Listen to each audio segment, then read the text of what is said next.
မိခင်တယောက်ဟာတားနှစ်ယောက်နဲ့အတူစားတောက်ဆိုင်တစ်ဆိုင်ထဲကိုလမ်းလျှောက်ဝင်လာခဲ့ပေမဲ့ခောက်ဆွဲစွပ်ပြုတ်တပွဲကိုပဲမာယူခဲ့ပါတယ်။ဆိုင်ရှင်ရဲ့ဇနီးကဘေးနားကနေအရန်ဟင်းချို့ထပ်မှကျင်ပါသလားလို့နွေးနွေးထွေးထွေးမေးမြန်းခဲ့ပါတယ်။မိခင်ဖြစ်သူကတော့မျက်နှာလေးညှိုးငယ်သွားပြီးအာနာစွာနဲ့ညှင်းပယ်ခဲ့ပါတယ်။涮热乎的就行。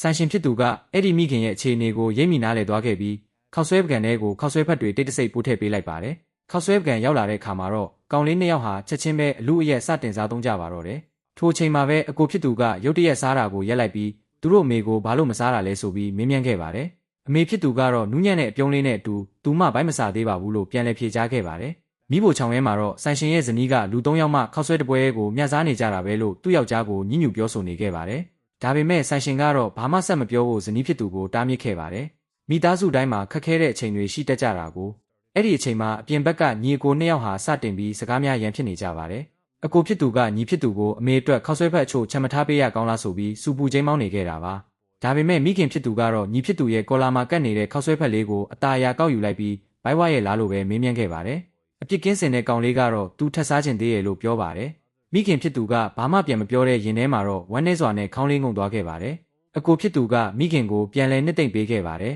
။ကျွန်တော်ကြီးပြင်းလာလို့ပိုက်ဆံရှာနိုင်တဲ့အခါကျရင်အမေခောက်ဆွဲတွေကိုနေ့တိုင်းစားနိုင်အောင်ကျွန်တော်တေချာပေါက်လုပ်ပေးပါမယ်လို့ကတိပေးခဲ့ပါတယ်။မိခင်ဖြစ်သူဟာမျက်ရည်တွေကိုအောင်အိတ်ထင်းချုပ်ရင်းဇပွဲပေါ်မှာ$ချန်ထားခဲ့ပြီးတားနှစ်ယောက်ကိုခေါ်ကာထွက်ခွာသွားခဲ့ပါတယ်။နောက်နှစ်တစ်ကူးကြိုညက်မှာတော့ထိုလူ၃ယောက်ဟာဆိုင်စီကိုတကြော့ပြန်ရောက်ရှိလာခဲ့ပြန်ပါတယ်။သူတို့ဟာခောက်ဆွဲစွပ်ပြုတ်တပွဲတဲကိုပဲထပ်မံမှယူခဲ့ကြပါတယ်။ဆိုင်ရှင်ကဒီတစ်ချိန်မှာသူတို့အတွက်ခောက်ဆွဲသုံးပကံပေးလိုက်ရမလားလို့ဇနီးဖြစ်သူနဲ့တိုင်ပင်ခဲ့ပေမဲ့ဇနီးဖြစ်သူကအဲ့ဒီမိသားစုဟာအလကားပေးရဲ့အရာကိုလက်ခံချင်ကြမှာမဟုတ်ဘူးလို့တတိပေးခဲ့ပါတယ်။ဒါကြောင့်ဆိုင်ရှင်ဟာခောက်ဆွဲသုံးပွဲစာပမာဏကိုပကံကြီးကြီးတစ်လုံးထဲမှာပဲစုထည့်ပေးလိုက်ပါတယ်။ညီအကိုနှစ်ယောက်ဟာလည်းလွန်ခဲ့တဲ့နှစ်ကထက်စရင်အများကြီးပိုပြီးရင့်ကျက်နားလည်လာခဲ့ကြပါပြီ။သူတို့ကမိခင်ဖြစ်သူကိုခောက်ဆွဲစားဖို့အတွက်အတင်းကျပ်တိုက်တွန်းခဲ့ကြပါတယ်။မိခင်ဖြစ်သူကပကံကိုမလွဲမရှောင်တာပဲလက်ခံလိုက်တော့လဲစွပ်ပြုတ်ရီကိုပဲအနှဲငယ်မုတ်တောက်ခဲ့ပါတယ်။အကိုဖြစ်သူကဒီနှစ်ခောက်ဆွဲတွေဟာလွန်ခဲ့တဲ့နှစ်ကထက်အများကြီးပိုများနေတာကိုတတိထားမိသွားပါတယ်။ဒါကြောင့်ပိုက်ဆံရှင်းရမယ့်အချိန်ရောက်တဲ့အခါမိခင်ဖြစ်သူကခောက်ဆွဲနာပွဲစာပိုက်ဆံကိုပေးဖို့စူးစမ်းခဲ့ပေမဲ့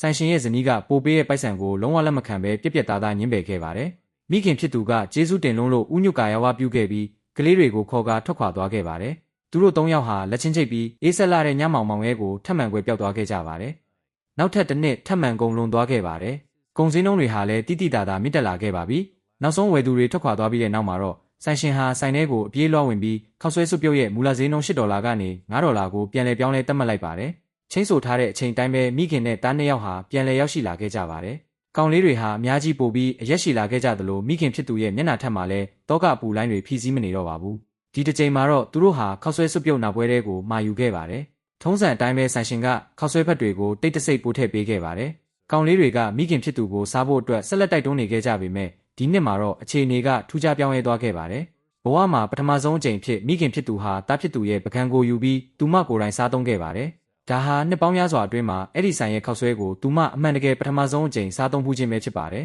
။သူမကသားတွေကိုမိမိတို့ရရှိခဲ့မှုတဲ့ဂိယူနာတရားနဲ့ကျေးဇူးတရားတွေကိုအမြဲတမ်းမှတ်မိနေဖို့မှာကြားခဲ့ပါတယ်။မိဖို့ချောင်ရဲကဆိုင်ရှင်ရဲ့ဇနီးဟာအဲ့ဒီစကားတွေကိုကြားလိုက်ရတဲ့အခါမှာတော့မျက်ရည်တွေဝိုင်းထွက်လာခဲ့ပြီးဆိုင်ရှင်ကိုဖက်ကငိုကြွေးမိပါတော့တယ်။ဒါပေမဲ့အဲ့ဒီနေ့ပြီးတဲ့နောက်မှာတော့အဲ့ဒီမိခင်နဲ့တားနှစ်ယောက်ဟာဆိုင်ကိုဘယ်တော့မှပြန်မလာခဲ့ကြတော့ပါဘူး။နှစ်ပေါင်း15နှစ်ကြာမြင့်သွားခဲ့ပြီးတဲ့နောက်မှာတော့အမျိုးသားတစ်ယောက်ဟာဆိုင်ထဲကိုလမ်းလျှောက်ဝင်လာပြီးအတိတ်ကအကြောင်းကိုမေးမြန်းခဲ့ပါတယ်။ဆိုင်ရှင်ကတော့ဝေခွဲမရပဲဇဝေးဇဝါဖြစ်နေခဲ့ပါတယ်။ထိုအချိန်မှာပဲအဲ့ဒီမျိုးသားရဲ့နောက်ွယ်ကနေအမျိုးသမီးတစ်ယောက်လမ်းလျှောက်ထွက်လာခဲ့ပါတယ်။ဆိုင်ရှင်ဟာသူမကိုချက်ချင်းပဲမှတ်မိသွားခဲ့ပါတယ်။သူမဟာလွန်ခဲ့တဲ့နှစ်ပေါင်းများစွာကလာရောက်ခဲ့တဲ့တားနှစ်ယောက်မိခင်ပဲဖြစ်ပါတယ်။အချိန်ကာလတွေကသူမရဲ့ဥခေါင်းထက်မှာသပင်ဖြူတွေကိုတည်ဆောင်ပေးခဲ့တော်လဲသူမရဲ့မျက်လုံးထဲကကျေးဇူးတည်တတ်တဲ့အရေးအယောင်တွေကိုတော့လုံးဝမတိုက်စားနိုင်ခဲ့ပါဘူး။နှစ်ပေါင်း15နှစ်တိုင်တိုင်ကြာမြင့်ပြီးတဲ့နောက်မှာတော့ထိုမိသားစုဟာနောက်ဆုံးမှာတော့ခောက်ဆွဲစွပ်ပြုတ်သုံးပကံကိုအပြည့်အဝမာယူစားသုံးနိုင်ခဲ့ကြပါတော့တယ်။